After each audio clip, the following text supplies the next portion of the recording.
Hi friends, നമസ്കാരം. എൻ്റെ എല്ലാ കൂട്ടുകാർക്കും സുനിതാസ് യൂണി കിച്ചണിലേക്ക് സ്വാഗതം. വളരെ ടേസ്റ്റി ആയിട്ടുള്ള ഒരു വെജിറ്റബിൾ കറിയാണ് ഇന്ന് നമ്മൾ തയ്യാറാക്കി എടുക്കുന്നത്. അധികം മസാലകളൊന്നും ചേർക്കാതെ വളരെ സിമ്പിൾ ആയിട്ടാണ് ഈ കറി തയ്യാറാക്കി എടുക്കുന്നത്. ചപ്പാത്തിയുടെയും പൂരിയുടെയും അപ്പത്തിൻ്റെയും ഇടിയപ്പത്തിൻ്റെയും ഒക്കെ കൂടെ വളരെ നല്ലൊരു കോമ്പിനേഷൻ ആയിട്ടുള്ള നല്ലൊരു വെജിറ്റബിൾ കറിയാണ് കേട്ടോ ഇത്. വളരെ എളുപ്പത്തിൽ തയ്യാറാക്കി എടുക്കാൻ കഴിയുന്ന ഈ വെജിറ്റബിൾ കറി എങ്ങനെയാണ് തയ്യാറാക്കി എടുക്കുന്നതെന്ന് കണ്ടു നോക്കാം.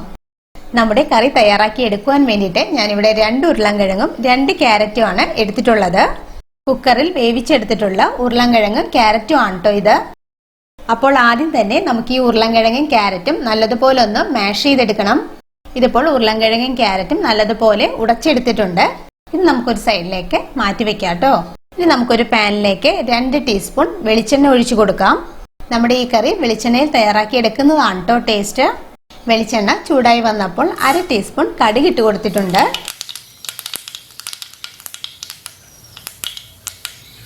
കടുക് പൊട്ടി വന്നപ്പോൾ 1 ടേബിൾ സ്പൂൺ ഉഴുന്ന് പരിപ്പ് ആഡ് ചെയ്ത് കൊടുക്കാം. കൂടെ തന്നെ 1 ടേബിൾ സ്പൂൺ കടലപ്പരിപ്പ് ആഡ് ചെയ്ത് കൊടുത്തിട്ടുണ്ട്. ഉഴുന്ന് പരിപ്പിന്റെയും കടലപ്പരിപ്പിന്റെയും കളറ് ലൈറ്റ് ആയിട്ടൊന്ന് ചേഞ്ച് ആവുന്നത് വരെ നമുക്കിതൊന്ന് വറുത്തെടുക്കണം. ഇപ്പോൾ ഉഴുന്ന് പരിപ്പിന്റെയും കടലപ്പരിപ്പിന്റെയൊക്കെ കളറ് ലൈറ്റ് ആയിട്ടൊന്ന് ചേഞ്ച് ആയി വന്നിട്ടുണ്ട്. ഈ ഒരു ടൈമിൽ നമുക്ക് ഉണക്കമുളക് ചേർത്ത് കൊടുക്കാം. ഈ ഉണക്കമുളക് നമുക്ക് ലൈറ്റ് ആയിട്ടൊന്ന് വറുത്തെടുക്കാം. ഞാനിവിടെ 3 ഉണക്കമുളകാണ് കേട്ടോ ചേർത്ത് കൊടുത്തിട്ടുള്ളത്. ഉണക്കമുളക് മൂത്ത് വന്നിട്ടുണ്ട്. ഇനി നമ്മൾ ഇതിലേക്ക് ആഡ് ചെയ്ത് കൊടുക്കുന്നത് കനം കുറച്ച് അരിഞ്ഞെടുത്ത സവാളയാണ്. ഞാനിവിടെ മീഡിയം സൈസിലുള്ള 2 സവാളയാണ് കേട്ടോ എടുത്തിട്ടുള്ളത്. ഈ സവാള നമുക്ക് നല്ലതുപോലെ ഒന്ന് വഴറ്റിയെടുക്കണം. ഇനി നമുക്കിതിലേക്ക് ചെറുതായിട്ട് അരിഞ്ഞെടുത്ത് ഇഞ്ചി ആഡ് ചെയ്ത് കൊടുക്കാം. ഇഞ്ചി ഒരു ചെറിയ കഷ്ണം മതിയാകും കേട്ടോ. നമ്മുടെ എരിവിന് ആവശ്യത്തിന് വേണ്ട പച്ചമുളക് ചേർത്ത് കൊടുത്തിട്ടുണ്ട്. ഞാനിവിടെ 3 പച്ചമുളകാണ് കേട്ടോ ചേർത്ത് കൊടുത്തിട്ടുള്ളത്. അല്പം കറിവേപ്പിലയും കൂടി ചേർത്ത് കൊടുത്തിട്ടുണ്ട്. നമുക്കിനി ഇതെല്ലാം കൂടി നന്നായിട്ടൊന്ന് വഴറ്റിയെടുക്കണം. സവാള എളുപ്പത്തിൽ വഴറ്റി കിട്ടുവാൻ വേണ്ടിയിട്ട് അല്പം ഉപ്പും കൂടി ചേർത്ത് കൊടുത്തിട്ടുണ്ട്. സവാള വഴറ്റി ബ്രൗൺ കളർ ആവേണ്ട ആവശ്യമൊന്നുമില്ല. സവാള നല്ലതുപോലെ ഒന്ന് സോഫ്റ്റ് ആയിട്ട് വരണം. നമ്മൾ ചേർത്ത് കൊടുത്ത ഇഞ്ചിയുടെ ആ ഒരു പച്ച ടേസ്റ്റൊക്കെ ഒന്ന് മാറി വരണം. അതുവരെ നമുക്ക് ഗ്യാസ് ഒരു മീഡിയം ഫ്ലെയിമിൽ വഴറ്റിയെടുക്കണം. ഇപ്പോൾ സവാള നല്ലതുപോലെ സോഫ്റ്റ് ആയി വന്നിട്ടുണ്ട്. ഇത്രയും മതിയാകും. സവാള വഴറ്റി നല്ലതുപോലെ സോഫ്റ്റായി വന്നു കഴിയുമ്പോൾ നമുക്കിതിലേക്ക് 1/2 ടീസ്പൂൺ മഞ്ഞൾപ്പൊടി ആഡ് ചെയ്ത് കൊടുക്കാം. മഞ്ഞൾപ്പൊടി ചേർത്ത് കഴിഞ്ഞതിന് ശേഷം ഗ്യാസ് ലോ ഫ്ലെയിമിൽ നല്ലതുപോലെ ഒന്ന് വഴറ്റിയെടുക്കണം. നമ്മൾ ഈ കറിയിലേക്ക് മസാലപ്പൊടികളായിട്ട് വേറെ പൊടികളൊന്നും തന്നെ ചേർക്കുന്നില്ല. മഞ്ഞൾപ്പൊടി മാത്രമേ ചേർക്കുന്നുള്ളൂ. നമ്മുടെ ഈ മഞ്ഞൾപ്പൊടി എണ്ണയിലൊന്ന് നന്നായിട്ടൊന്ന് മൊരിഞ്ഞു വരണം. അല്ലെങ്കിൽ നമ്മുടെ കറിക്ക് മഞ്ഞൾപ്പൊടിയുടെ ഒരു പച്ച ടേസ്റ്റ് വരും. ഇപ്പോൾ മഞ്ഞൾപ്പൊടിയുടെ ആ ഒരു പച്ച ടേസ്റ്റൊക്കെ മാറി പാകത്തിന് മൊരിഞ്ഞു വന്നിട്ടുണ്ട്.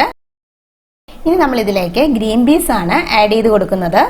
ഗ്രീൻ പീസ് ഒരു 1/4 കപ്പ് അളവിലാണ് ചേർത്ത് കൊടുത്തിട്ടുള്ളത്. ഗ്രീൻ പീസ് നമുക്ക് ഒരു ചെറിയ അളവിൽ മാത്രം ചേർത്ത് കൊടുത്താൽ മതിയാകും കേട്ടോ. ഗ്രീൻ പീസ് ചേർത്ത് കഴിഞ്ഞതിന് ശേഷം നമുക്കൊരു ലോ ടു മീഡിയം ഫ്ലെയിമിൽ ഒരു 2 മിനിറ്റ് നേരം വഴറ്റിയെടുക്കണം.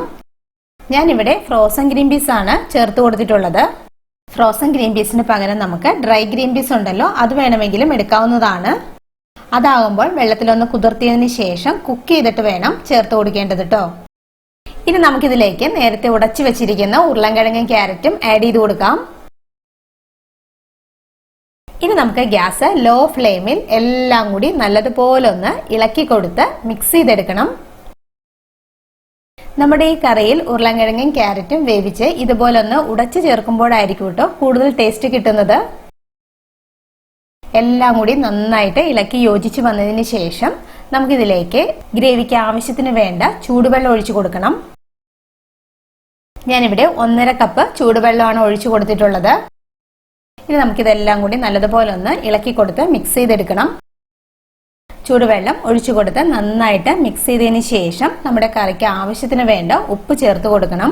കുക്ക് ചെയ്തെടുത്ത ഉരുളൻകിഴങ്ങും ക്യാരറ്റും ആണ് നമ്മൾ ആഡ് ചെയ്ത് കൊടുത്തിട്ടുള്ളത്.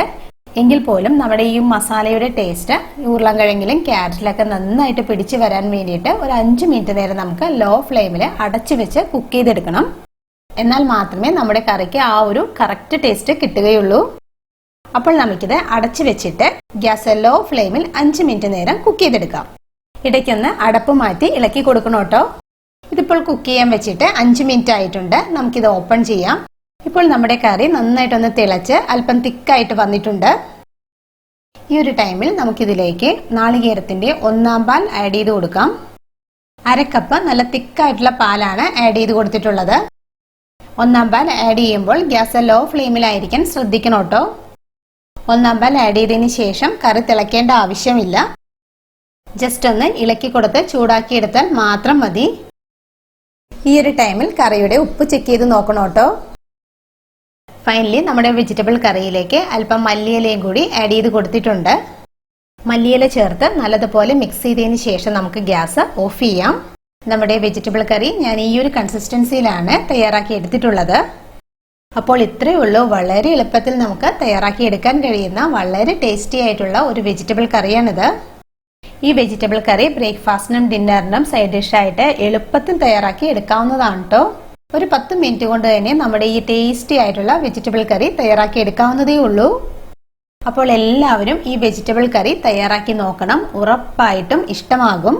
വീഡിയോ ഇഷ്ടമായാൽ സബ്സ്ക്രൈബ് ചെയ്യാനും ഷെയർ ചെയ്യാനും മറക്കരുത് കേട്ടോ. Thank you. ബൈ.